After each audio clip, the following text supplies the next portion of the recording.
Hello, why is...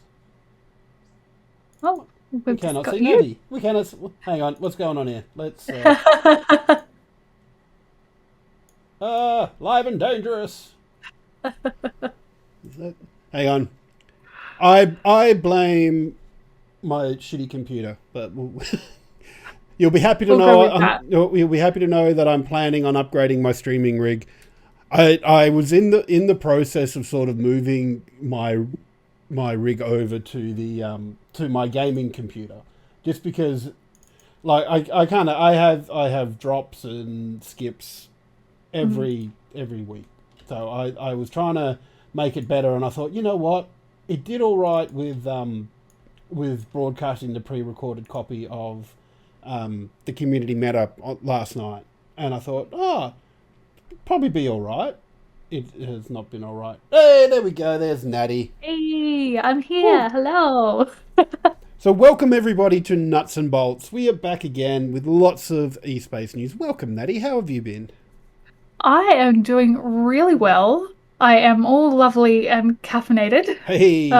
Ready to go. Thank God daylight savings is happening this week, I tell you though. Oh, Or is it next week? No, it's the first week of April, I think. Still got which one is this next week, isn't week. it? Like, because the 30th of March today. So usually it's like the first Sunday in April. So that'll be this coming Sunday. Yes. It'll be Goodbye, a bit daylight. earlier for the nana of the team. Yeah. Skittles is mum. I'm definitely the nana. So we got a bit of news to go through. We've got some LCO news which I am biting at the chomp to talk about. We've got some first mythic dungeons in got brain no work. First mythic dungeons in World of Warcraft done You got there. it. We got some other stuff we want to talk to, but first we're going to talk about some World of Tanks stuff. So round two happened last week, and we're going to go back again to the good old strat sketch here. So I'm keen to talk about this because I've seen it happen a couple of times in the first two rounds of ANZPL for World of Tanks. And what it is we're looking at the Himmelsdorf map. So this one in particular is the Conquerors versus the Bulldogs, and it was the last one of their what's the word? I've lost the word of their match. So So it's best of three, isn't it?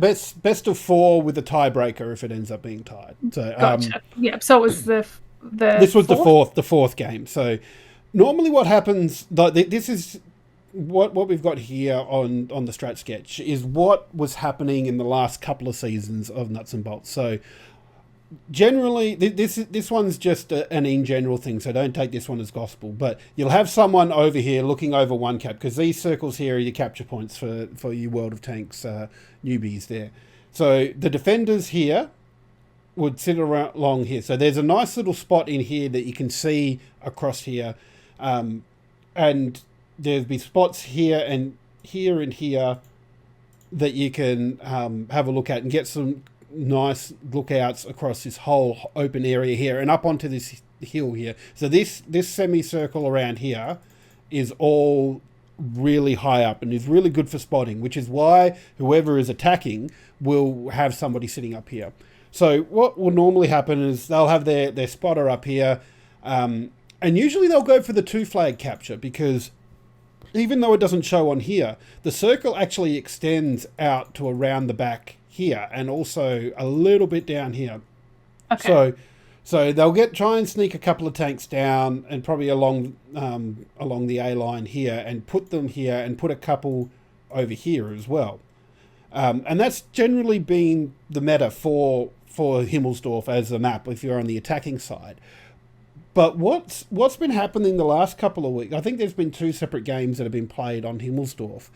Most of the action is actually been happening down in this area, which is very different from what's been happening in previous seasons. So you'll notice here that Bulldogs who were on the attack, like they've set a couple of tanks down here, and the Conquerors who are on defense, they've sent one tank up here.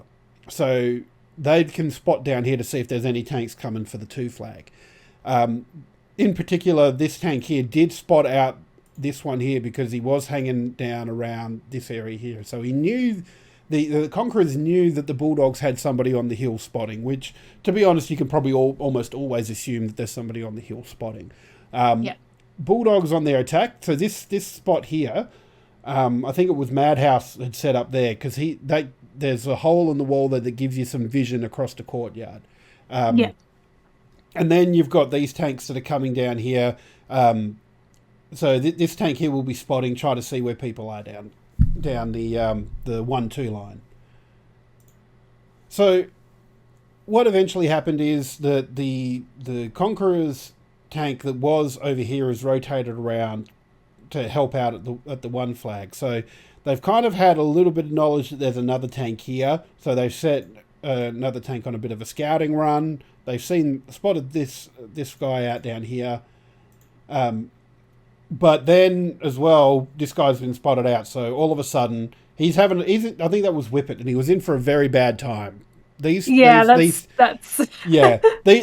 have just rolled around the corner and absolutely obliterated Whippet. He's gotten into a few good shots himself, but they've just, because they've been in such close proximity, and even now, because they didn't know where these 3 tanks were. They thought that this tank was still up on the hill. They knew this guy was down here. They thought that maybe it was a bit of a scouting mission to get info on where all the different tanks were. But yeah, they didn't know that Dark, I think it was, on here has come. Well, they didn't even know he was there, and he's rolled around. So that's why this tank here has gone off. I think that was also Bluey. He's gone off just to keep an eye on the 2 flag because they still don't know where everybody is. But as soon as these tanks have spotted out Whippet, they've rolled around the corner and he has been dead. So you can see now where it was a tank, there is not anymore. And at this point, you've got a 3-on-4. Although I think it was Cows up the back. Go away, Elgato Control Center. I don't want to know about that. But yeah, so Cows up the back, he was like a one-shot. But at this point, you've got 3 reasonably healthy tanks, plus 1 not so healthy. You've got your tank that was up on the hill coming around, and Bluey, who was on the 2 cap, trying to sneak around and make an impact on the fight. But at the moment, it's 3-on-4, and Bulldogs were doing a lot better there. So they've rolled around and gotten rid of 2 other tanks. Bluey has actually managed to get a shot onto this tank, so he's gotten some damage out there. But by this stage, it's a 5v2, and even on one that was probably at about half health and one that was a one-shot, the Conquerors didn't have a lot of luck there. And in the end, this is what ended up here. They did manage to get rid of one of the Bulldogs' tanks, but it was already fighting a losing battle there, and Bulldogs came away with the win. And that one actually ended up in a tiebreaker. One of the interesting things I found about this was that all the attacking wings, even the tiebreaker win that we'll get to in a second, were all attacking wins for Bulldogs and Conquerors. So that was... Oh, interesting. Yeah, because normally you'll get some defensive maps and they'll set up easily. I think because Ghost Town was the tiebreaker map this round, and I can't remember who chose it, but one of the teams chose Ghost Town as well. So they played 2 games on Ghost Town, 2 games on Himmelsdorf, and then went back to Ghost Town for the tiebreaker. So that was quite a little interesting play, and I can't wait to talk to some of the players to have a chat about these Himmelsdorf strats, because it does seem like they're heading down south a lot more. I'm always concerned in World of Tanks when I see them moving so tightly together. I don't know why, whether it's just some trauma of seeing them getting ambushed like that, but they managed to ambush their opponents with that strategy. So it's definitely interesting. Well, in tight quarters like this, rolling in numbers is kind of a good thing, because you can move to let your teammates get shot. Or if you're a particularly bulky tank, you can take a lot of damage being up front.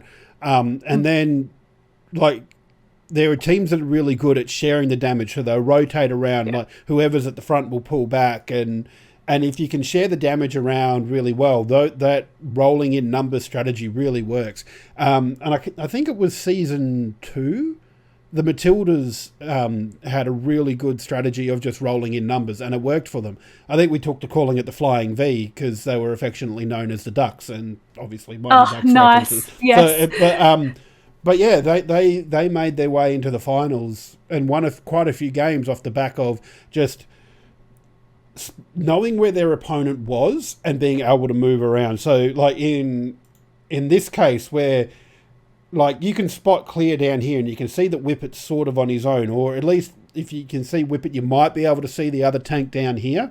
So you've got the knowledge that you're going to have, at worst, a 4-on-2, which you would take that any day of the week. And it would take a while for these tanks to get into position to have any impact on the fight. So you would roll around in numbers and just put in an incredible amount of damage, so that by the time these other 2 tanks got in to help, it'd be all over and done with.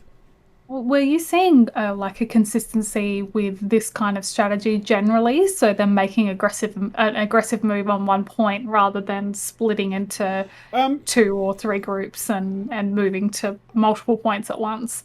On this particular map, I think that's the strategy that they're going for at the moment. Like I said, I would really like to talk to some players just to confirm that. But I think sometimes you'll see them like 2 or 3 tanks and just trying to isolate, because that's the name of the game. Like, no matter what map you're on, if you can isolate a tank and just put shots into them, it's over and done for that tank. Because even a 2v1, two healthy tanks versus 1 healthy tank, the 2 are going to come out every day of the week. So I think that maybe they've worked out that there's, especially in here down this end, because you see that there's more sort of ways you can move around and hide from shots or trap people in there. Like right at the end, we've got one tank that's trapped right in the middle of this alley here. Whereas over here, you've got some long stretches that people are coming down. So it's, if you get spotted down here, especially like if you're holed up in this little spot here, you've got a clear line all the way, like halfway across the map. So maybe the meta's changed in that the gameplay is more tight and they're trying to use these shorter stretches here to take tanks down. So, but yeah, that'll be an interesting one when we get to talk to some players for interviews there as well. So looking forward to seeing them up. I was actually talking to Karath, who was formerly a ANZPL caster, who now works for Wargaming. So we're teeing some of those up. So hopefully next week we will have some interviews back up and running. Heck yes, keen to hear from those guys. They always are so passionate about tanks, and it really always excites me. That's it. And I always love talking to them.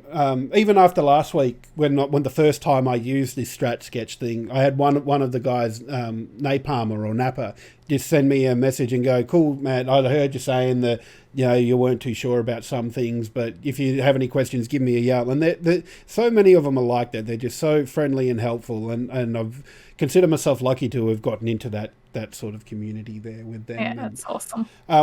But of course, there were more games on that night, so let's have a look at some of the results there. So we can see the first game there ended up in a draw with the Christchurch Conquerors coming out with the win on Ghost Town there as well to bring the tiebreaker draw. Your Action X Natty unfortunately walked away with second prize in the match against the North Sydney Sentinel. So close. That's it. But getting the tiebreaker loss at least gets them a point as well.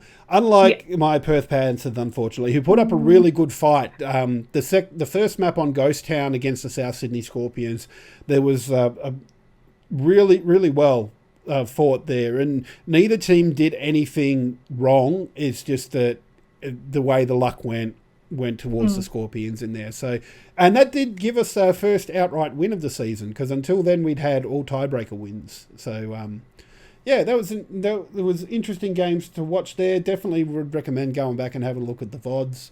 I like now that as well on the channel they've got the player cams, so you can see sometimes what they're doing, and like they just are silly in what they're doing. Like the first week, the Action X all dressed up in suits and like ties for their game, and one of them was dressed like a pilot, like not on the Action X team, but another one was dressed as a pilot and stuff like that. So they're having good fun with it, which I like. I like it. They're dressing up for the occasion. That's it. The ladder now, with that outright win and a tiebreaker win, we've got an outright first there from the South Sydney Scorpions, and followed by the North Sydney Sentinels, who are still undefeated as well, although they've had their 2 tiebreaker wins instead. Followed by the Christchurch Conquerors, who've had a tiebreaker win and a tiebreaker loss. And then Action X and Bulldogs both have had tiebreaker losses, with the Perth Panthers there with a loss and a tiebreaker win as well. But curiously, with the way things are panning out, all Action X, Bulldogs and Panthers are all on the same points. So it's going to make for an interesting season. I know we're only 2 weeks into our 10-week season, but it's still getting very close. And I really would like to see how... because I think they're still doing a top 4 playoff, so it means that only 2 teams are going to miss out on finals. And having the last 3 being on the exact same points, man, it's still going to make for some exciting times come the end of the season, I reckon. Oh, absolutely. Hopefully we get what happened last season. That was really exciting with how all of the teams down the bottom were vying for those bottom slots. Yeah, there was only one team that couldn't make finals or didn't have a realistic chance of making finals. So that's really looking forward to that. Even though we're still early in the season, but definitely still keen to see that.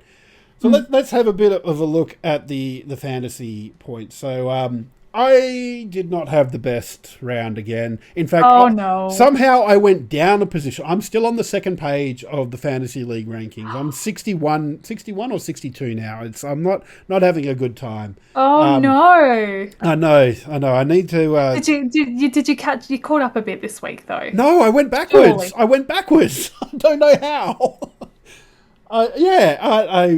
I need to pull out some big brain plays and pick some players that aren't really getting picked. You might need to make some more wild card picks, people that other people aren't picking as much. Yeah. Although looking at your percentages, though, you're not going for the highest pick by percentage. Well, this isn't my team. This is the best team that you could have for the round. So, gotcha. Whippet being up there again, another Conquerors player that's come from the Melbourne Matildas. Mary Turnip was up there last week. So, you can see there, like, Sentinels, Scorpions, 2 Conquerors players and an Action X player. So it's still spreading the love around a little bit there, and seeing those 3 players that earned over 300 points. So it's still exciting, and you can still get in on the Fantasy League even now. So you can go and sign up and be in the running for that HyperX headset and some in-game gold as well. Yeah, so I'm actually starting up this week. So anybody else joining this week, you can compare against me, and then when you beat me, you can feel happy. Cool, but what was it? Where are we going after that? Oh, we're going for the next week's round. So South Sydney Scorpions versus the Bulldogs first up at 7 o'clock Australian Eastern Daylight Savings Time on Friday over at twitch.tv/World of Tanks ANZ. I think that one's going to be quite heavily in the Scorpions. Like they're just a solid team. Bulldogs have been having some issues. Well, I wouldn't call them issues, but they're just not finding that form. Like they were pretty high up in the season 1. They were sort of mid-range in season 2, and then didn't make the finals at all in season 3. So that one's I think the Scorpions are going to have the win there. Yeah. Being that they're on the top of the ladder, they've definitely got the momentum behind them. That's right, and coming off the only outright win of the season so far.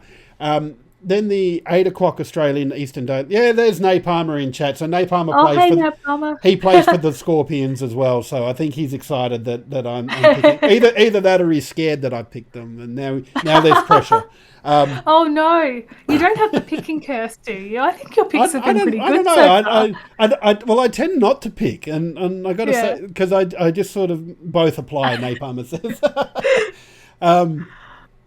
Yeah, like I don't really tend to pick, but I think that one's to me is quite clearly a Scorpions win.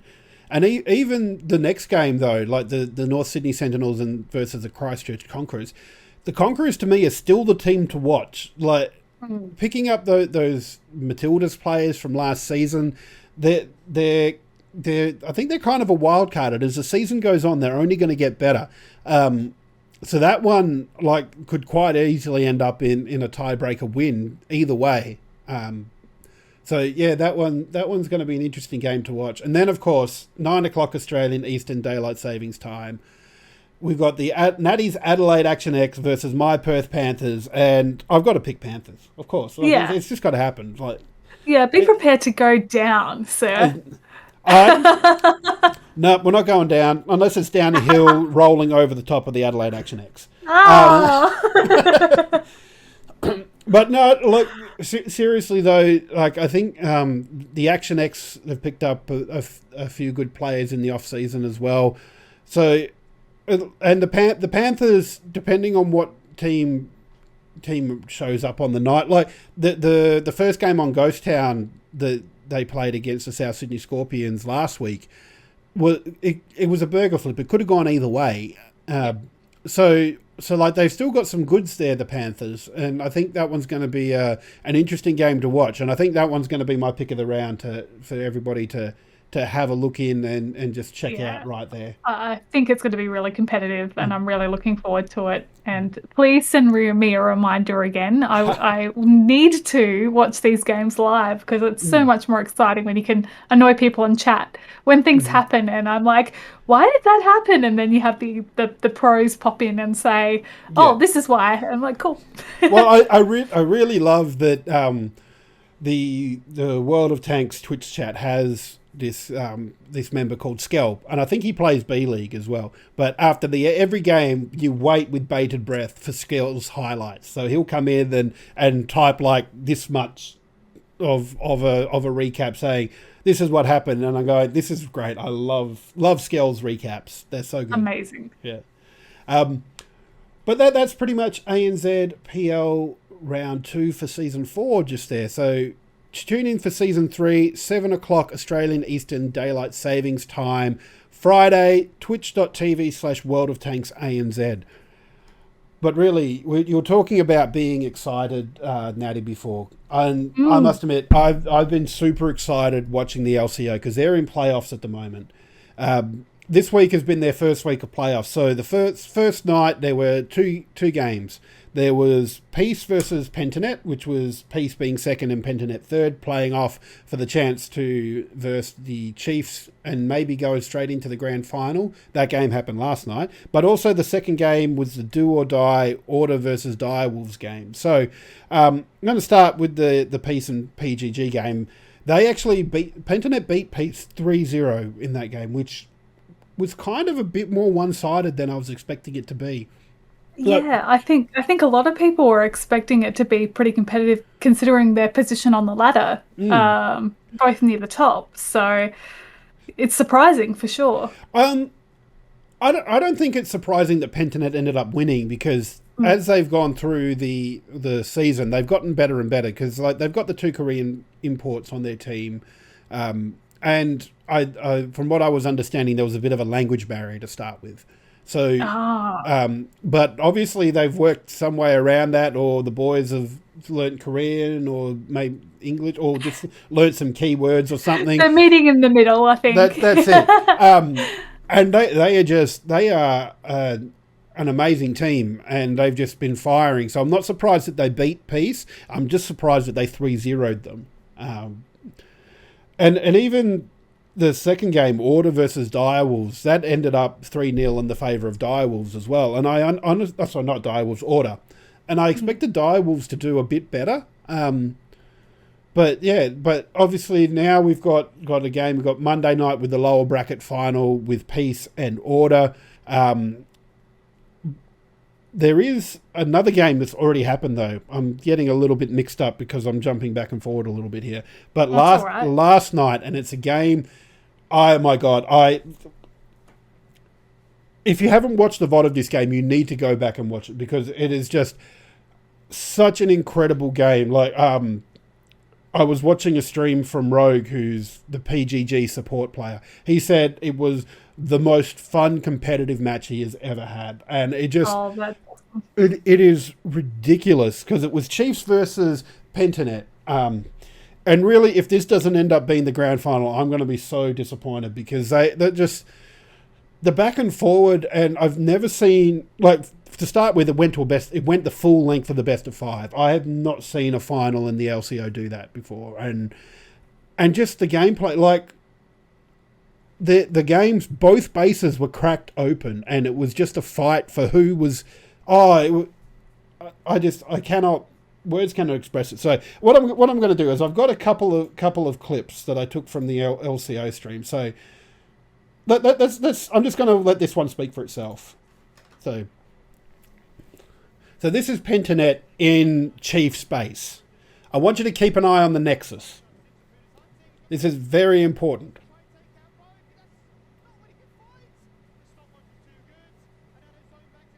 Oof. Look at that. There it is. There you go. That's amazing. What's going to be amazing is what happens next. Ready? Chiefs defend. Look at that. Look, they get an ace, and look at the Nexus. Look at that freaking Nexus. Holy schmaholy. Yeah, it was ridiculous. Like, and this is at a 35-minute mark of the game. It just, like, yeah. Watch Twitch. I honestly was not paying any attention to the Nexus. I was watching the movement of the players back to base to, like, heal up so they didn't die and then come back out.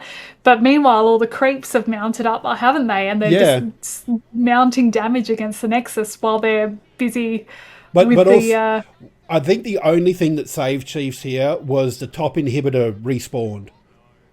So again, you can see now it's just respawned. If that didn't happen, I reckon the minions might have done that for PGG.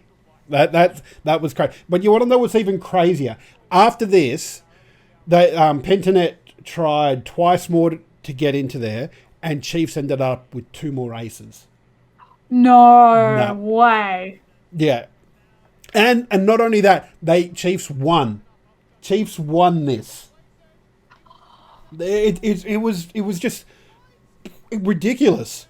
But not to be outdone. We've got another clip here that I need to show you that happened in the very next game. So this is the Chiefs in Pentanet space.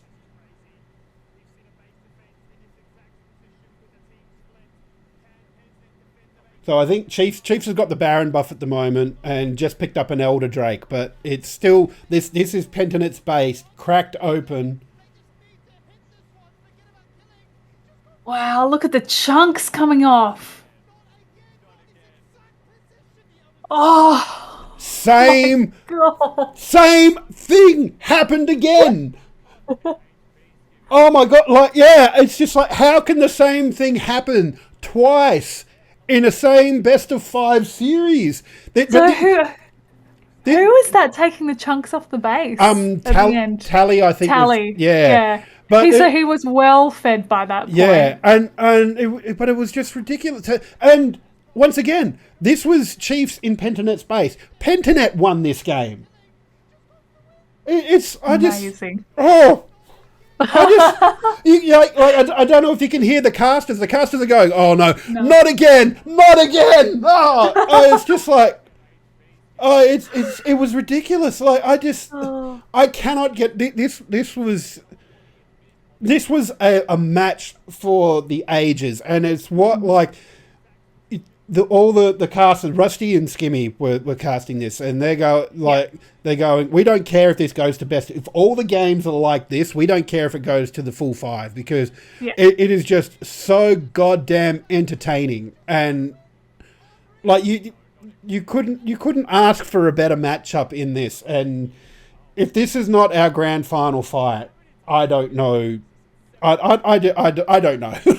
So that's your pick already. That's my pick. It's Pentanet versus Chiefs final. Chiefs? All right. Although I do have to say that the Chiefs actually ended up winning that one. So that the last game, Chiefs kind of stomped a little bit. That was only like a 23-minute game compared to like all those other like the other 4 games up to them have been like 40-minute plus sort of games. But Chiefs take it out 3-2. So Chiefs get a spot in the grand final. Meanwhile, Pentanet will play the winner of the Peace and Order game on Monday night. Peace and Order play on Monday, then Pentanet will play the winner of that on Tuesday night, and the grand final will be the following Monday. And it's all coming together. The end of this season, amazing games. I just that game last night, like I didn't play it, and I feel exhausted just from watching it. It was ridiculous. Just I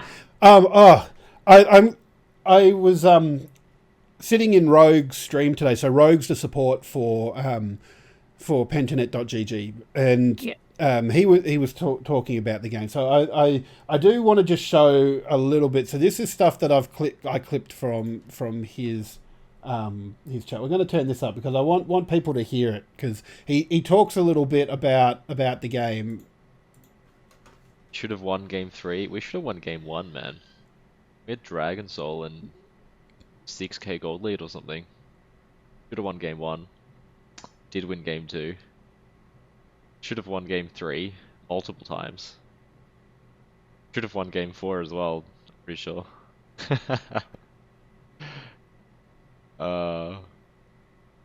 Falcon hitting the inhib, I can't. I didn't even know this happened, by the way. I was defending. So I was defending, so I did not look at the enemy base. I didn't even know how close the enemy Nexus HP was. And I had no idea until after the series. I had to go watch the VOD back and talk to my teammates. And I didn't know anything about what happened in the base trade. I didn't know that Falcon hit an inhib, not realizing that he could hit Nexus. But my teammates told me about this. That's how I felt. Should have won game 3. That's a little bit crazy. Like one thing that I took away from watching him, he is not upset. He's to him, Pentanet were the better team, and it was to him and the PGG team. It's mistakes that they made that cost them games, and that does kind of ring true, because they were in game 1, they were in a position to take the game, and in game 3 that they lost, when they it was this freaking close to taking 700 HP on the Nexus. That could have been a PGG win just as easy as it was a Chiefs win in the end. I think the team that always does better in the long run is the team that recognises where they made mistakes rather than blaming outside factors. So the fact that he's talking about it the way he is actually gives me a lot of confidence for them going into the finals. Yeah. I do have a second clip as well. So this is basically follows on from where that last one ended. Who won last night? I watched most of it. They did. Went to game 5 though. Oh my god. First 4 games were all so close. Last game they stomped us. So we just fucked up level 2 through the whole game. Yeah. Even the last game they're saying that they stuffed up at level 2. Man, yeah. That was the greatest League of Legends of my life. I am not even mad. I think we're the better team. I think you can see that. Yeah. I think I love the way he's talking about it. If anyone watches that series, you can tell that we're the better team.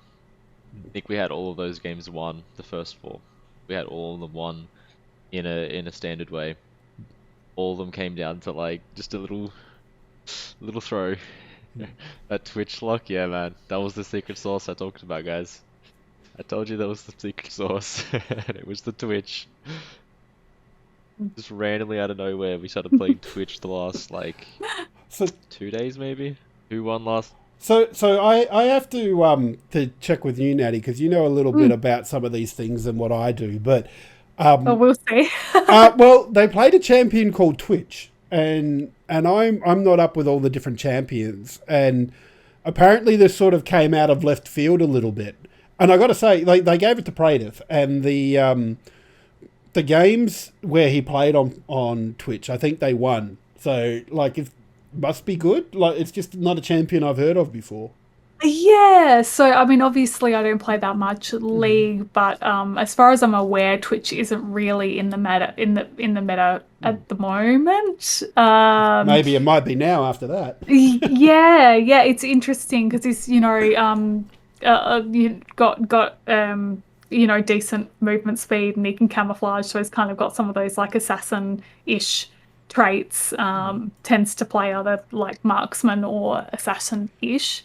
But it's just interesting, like the way they pull characters out like this to throw their opponents off is really, really exciting. That's one of the things I like about League when you're seeing things that aren't in meta, because you kind of get a bit bored with the same characters coming out all the time. So or the same strategies, then that may just be why the Himmelsdorf map strategy has changed, because they've gone, let's do something different. But yeah, oh, absolutely, yeah. But yeah, it's just if you haven't watched it, go watch it on the LCO Twitch channel. Just go and watch that that match. Like it'll eat up 5 hours of your time, but it's so damn good. Like the first 4 games are just ridiculously close and such an entertaining watch. As you heard Rogue saying there, it was the best game of League of Legends he's had, because it just it was so good to watch.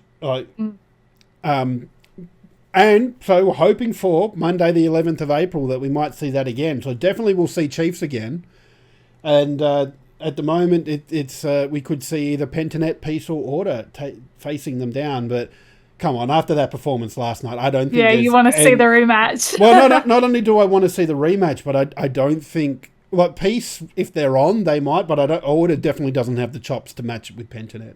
So I think if Pentanet play like that again, the Peace and Order can't touch them. I think I hope and I think that it'll be a Pentanet Chiefs grand final.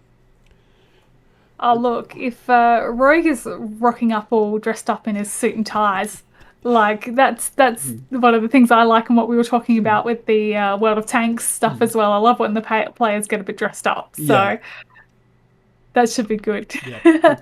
And of course, the winner from that heading over to MSI, which is, God, I forgot how close this was. Like, I'm so wrapped up in what's been going on in the LCO that I completely forgot that the winner of LCO goes to MSI.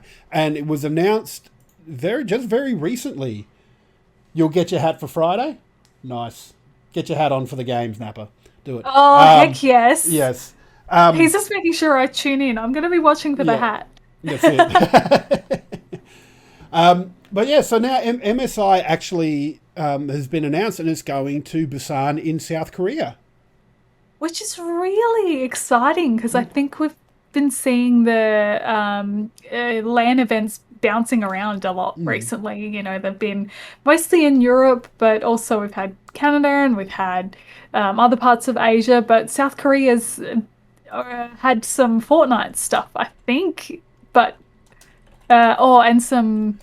I want to say CSGO. Some other first-person shooter I can't think of right now. But it's cool. It's cool that League is going there, and I think it'd be exciting for the players as well. Whoever gets to go over to South Korea, that'll be an experience. You know what I really like? And I just had to Google it because I wasn't sure what time zone Korea was in, but they are +9 GMT. And yes! here in Western Australia, we are +8, and Natty, by the time this goes on, 9.5, and +11. So we are actually going to get some primetime games here. Yes. So it'll be awesome. So, but I'm really looking forward to not being up at 4 a.m. Oh, yeah. And that's taking place the 10th to the 29th of May. So start off with the group stages. 4 separate groups, only 11 teams, I think, because of the cancellation of, the LCL, because they're a Russian league, I think, or at least Eastern European league, so that league got cancelled. Maybe this MSI will end up like last MSI, where Pentanet got put in that bracket where there was only 3 teams. Ooh. You know what? I'm calling it right now. We're making it through playoffs. Do it through groups, through rumbles, and then into knockout. We're looking for Keen. Let's do it.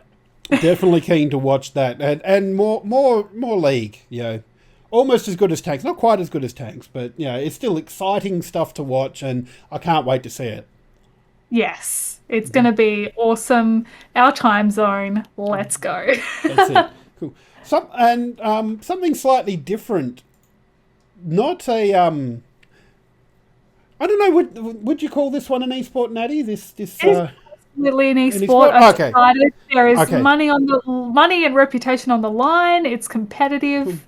That's my definition anyway. Okay. So the raid in World of Warcraft Sepulture of the first ones, and I've got no idea if I'm saying that right, but the Mythic run has been finished. Team Echo have taken down the Jailer, which I'm going to assume is the last boss of that raid.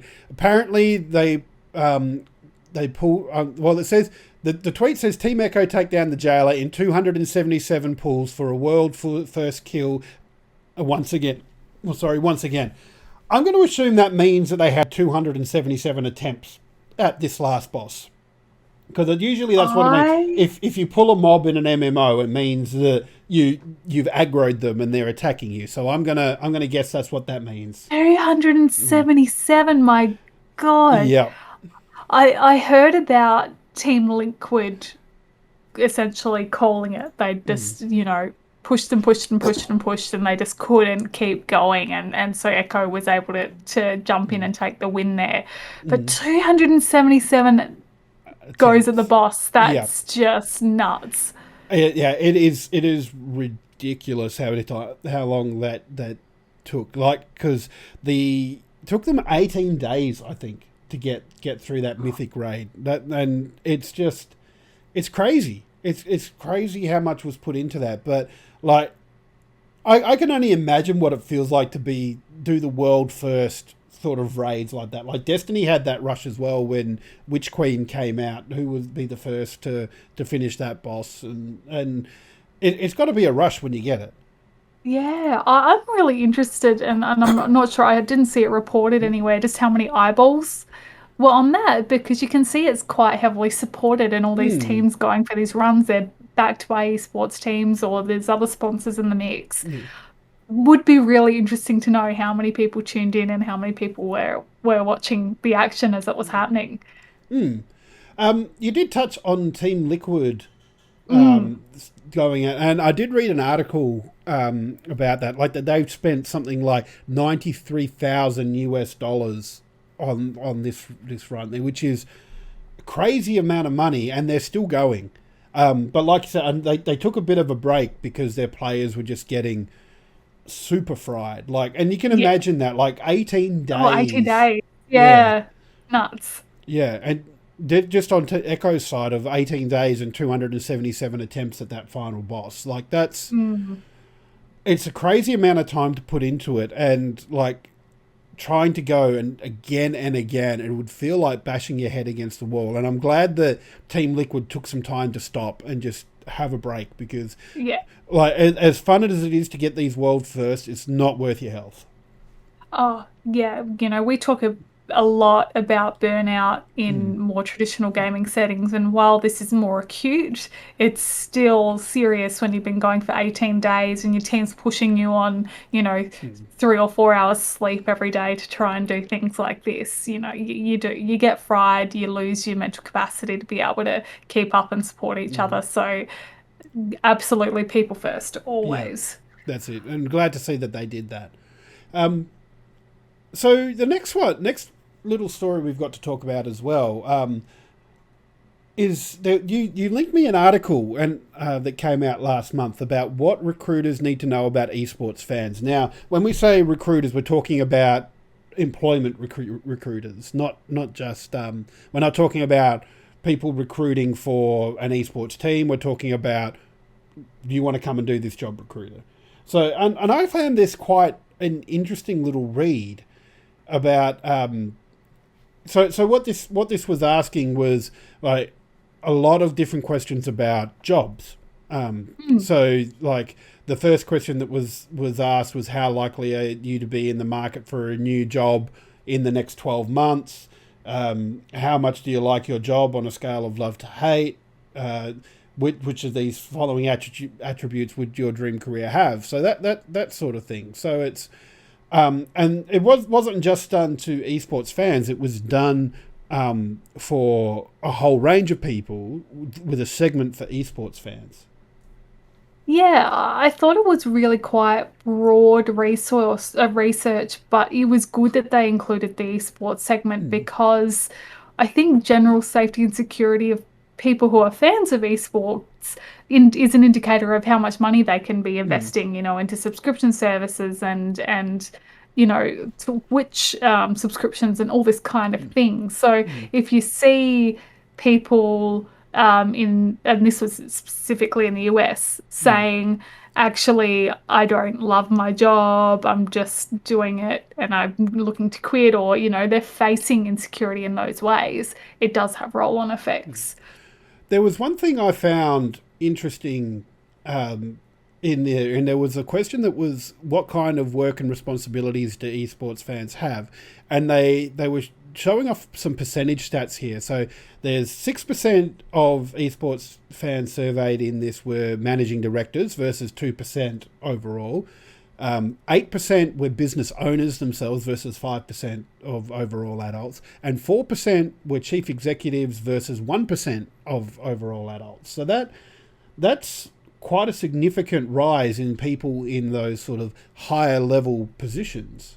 I think what we're seeing in the evolving job market a lot is people who are digitally savvy, moving up the job ladder a little bit more. And certainly I can speak from my profession in health, everything's going digital. And so if you do have digital skills, you're getting an advantage there.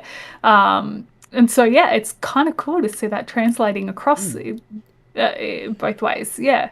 One thing that this article on the report doesn't get into, and it's one stat that I would like to see, is a numbers comparison, not a percentage, but numbers of how many people they interviewed or how many people they surveyed versus how many identified as being esports fans. Yeah, that would have been nice. I'm sure it would have been in the initial survey and in the findings of the survey. It's just not in this particular in that report that we're looking at. And it's always tricky as well, because if you're not taking a broad section of the community, it could be that I'm a chief executive and I forward the link to the survey to all of my chief executive mates. And so you do get a little bit of a bias there. And if the survey is promoted through certain digitally available things like a website like IGN or something sharing the link would then impact the pool of people that are completing it. So definitely interesting. And I really enjoy these YouGov surveys. They come out every now and again, and they have someone esports and someone gaming, and it's always nice to see the insights that come through. I'm always. I'm a bit of a stats man. I like seeing numbers and working out what goes where. So it's always interesting to me to see some of these things and try to work out whether it's causality or coincidence that are causing these. It can be an interesting thing, and there's a whole branch of information there, particularly about the esports demographic, that I'm very keen to. In fact, after this, I'm going to see if I can dig up the actual report and get some numbers on it, just to satisfy my inner numbers nerd. Yeah, do it. Cool. But lastly for tonight, just on a bit of a lighter note, Ubisoft has announced that Chosen by Banks Arcade, who are an Australian band, will be the official theme song of the 2022 Rainbow Six Oceanic Nationals, which is pretty damn cool. I actually tried Googling this song. I just read the headline there, and I tried Googling the song because I thought, this would be really cool. We could listen to it on stream. It doesn't come out till tomorrow. I know. I realised that after I sent it to you. I checked the date, and it was March 31st. And I was just like, oh no. No, that's... But I think it's really cool that they've gone to an Australian band to do this, because it's one thing Riot does really well with their league stuff, is having a theme song and having lots of promotional stuff around it during the tournaments. So having this one that was specifically written for Rainbow Six Oceanic Nationals, that's really cool move by Ubisoft Australia to get that done. Yeah, I think they started the momentum with this last year. Raven, and I wish I could remember his name right now on Twitter. He had organised for the Clockwork theme song for last season, which was again an Australian band, and they kind of went to them saying, "We'd love to have one of your songs," and they negotiated which one, and it was amazing. It was just the perfect song to have. But it's really nice reading here that this is kind of a bit more tailor-made. And again, Australian, which is awesome because we love supporting Australian artists and creators. So, That's it. If anybody's interested, they should go and pre-save this in their favorite Spotify or wherever they get their music from. Otherwise, it will be broadcast as part of the Oceanic Nationals for Rainbow Six. And I'm actually, now that I'm also reading this again properly and not in like the 5 minutes before the show started, it says that all matches of Oceanic Nationals will be broadcast on the global Rainbow Six Bravo channel from Friday the 25th of March at 7 p.m. Australian Eastern So Daylight people will be Saving getting Time. a sneak peek already. Yeah, so that was last week. Maybe we can. I'll have to go and have a look at the VOD and listen to the song and see what it was like. Yeah. So Oh, cool. no, I'm going to sleep and wake up and wait for tomorrow. Okay, good. There's also that as well. It's only a day away now. Yeah. By the time people might be listening or watching this on YouTube, it'll be out already. That's right. But yeah, thanks. I think that's about it. Do you have nothing more to add, Natty? I haven't forgotten anything tonight. No, other than to say the usual, there's so much going on in esports at the moment. We've seen a bit of BAM stuff happening again this week. We've seen some Rainbow Six Women's League stuff happening as well. It's just been absolutely nuts. So definitely check out your local esports and support them because there's always something happening somewhere. That's right. That's it. Even for WoW players. Yeah. Who would have thought WoW was an esport? Definitely get a mention. But thanks, Natty, for joining us, and thank you, Twitch chat. We will catch you next week, same time, same place. Bye. Ciao.